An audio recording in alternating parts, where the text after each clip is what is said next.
Miami, the local time, 4:17. On behalf of American Airlines, thank you for flying with us today. We hope to see you again soon.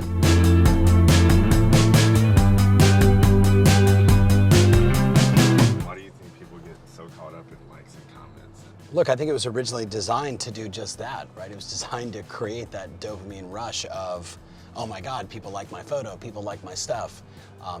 Though it's become, I think, something far worse. I was actually really inspired reading multiple articles on Instagram saying they're talking about not removing altogether the likes and the reach, but making it like a click away.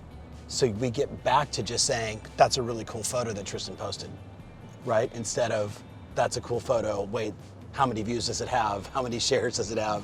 Do I want to share, do I want to be the first to comment, etc. So I think we were conditioned that way. I think we were conditioned by all the social media sites to do exactly what we did. And it always goes back to the question I love right now. What are the unintended consequences of this action?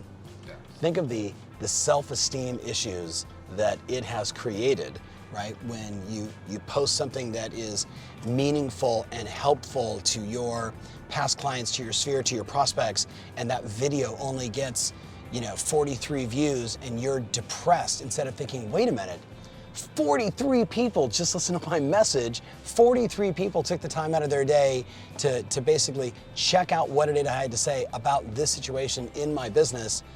If I had to make 43 phone calls, that would take a lot of time. If I had to knock on 43 doors, that would take a lot of time. Like, we just get so hung up in the number versus thinking about the one client we're trying to help.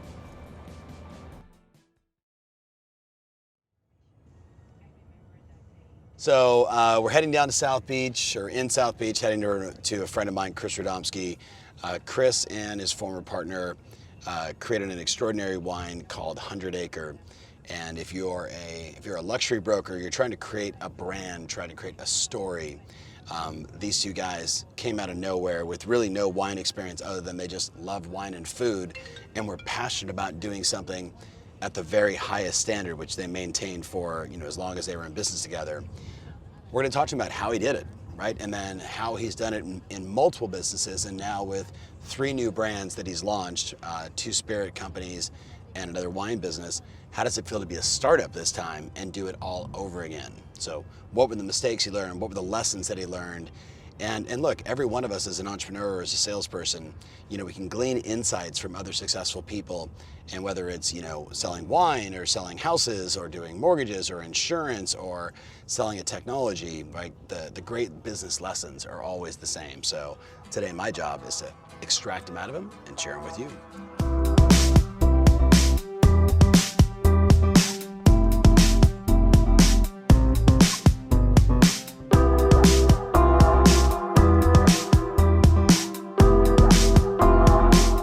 All right, you want to figure out the set?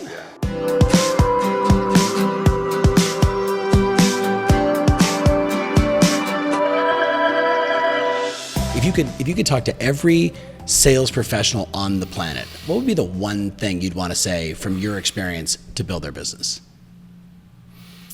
It's a big question, I know. Yeah, I think it depends on what level they're selling at. If you're selling a $10 million house versus, but I think there's common factors, which are be respectful to who you're dealing with. Yeah. I think even if you're the biggest fish in the pond, you can have a, how do I put it, a very admirable arrogance. Mm-hmm.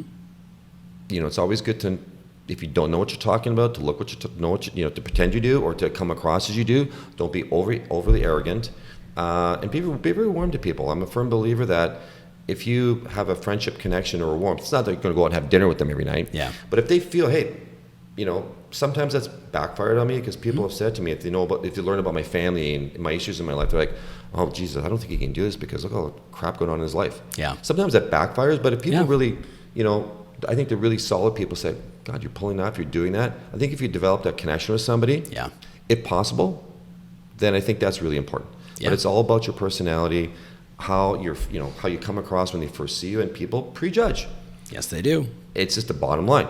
If you come up in a Rolls Royce, depending on your client is, if it's a $25, $80 million house, but just, you have to be very careful about how you present yourself, and your goal is to do a good job and get the sale. Yeah. I love it, man.